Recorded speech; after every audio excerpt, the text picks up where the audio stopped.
President Trump is going to become the first U.S. president to address leaders at the World Economic Forum in almost 20 years.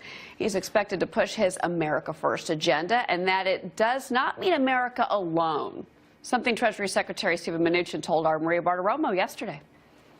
And this is all about American jobs, growth for American workers. And the reason why we have the largest delegation here we've ever had is to say to the world, we're open for business, we're very attractive for business, and come invest in the U.S. And a good U.S. economy is great for the rest of the world.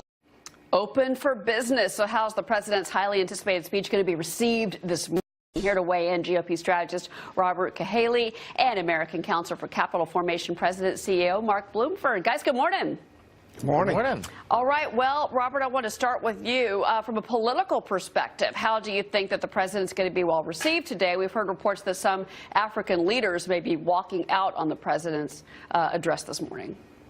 You know, I think when you look at attending an event like this, it's kind of like a perceived tough crowd. There are people who want to kind of shirk in and come in the back door and not offend any people.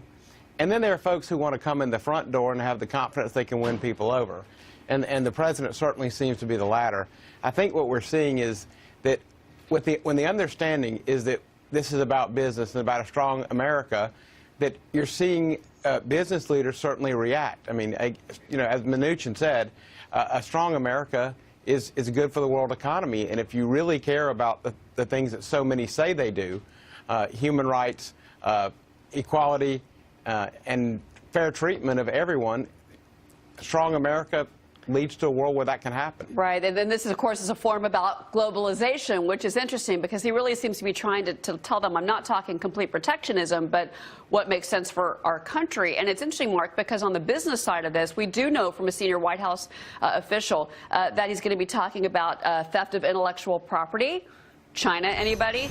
Some of the trade law, and agreements that are in place, and is the law being actually followed? Saying that we're open for business, we are going to engage, and also that we should be collaborating on on the business side with other countries. Do you think that that's going to be well received by the CEOs in the room?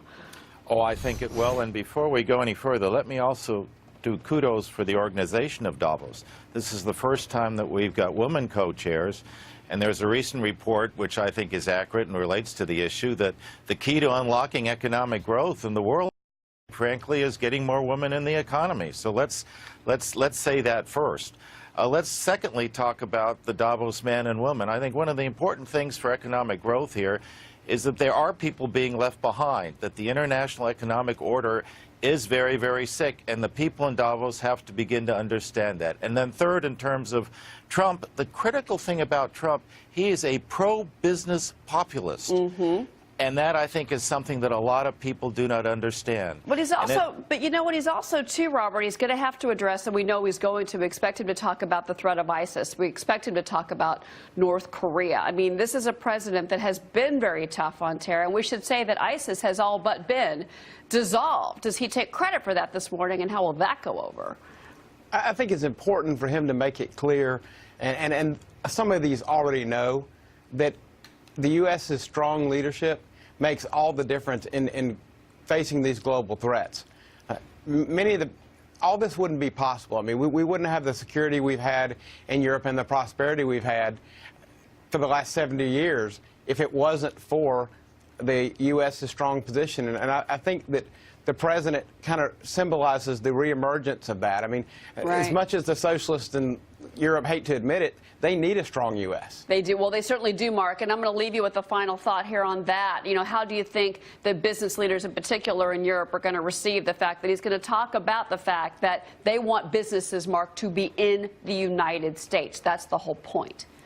Well, there's no question, and this pro-business populist has done two things that the business leaders, and hopefully people care about economic growth, are interested in. One, unabashed pro-growth tax policy. In other words, we're going to be, for the first time, see businesses come back to the United States. And then secondly, unabashed deregulation, which is exactly what business is one. And the markets have loved it. Robert, Mark, thanks for getting up early with us. We certainly appreciate your time this morning. Want to let everybody at home know that we are going to have live coverage of the president's speech in Davos today, 8 a.m. Eastern Time.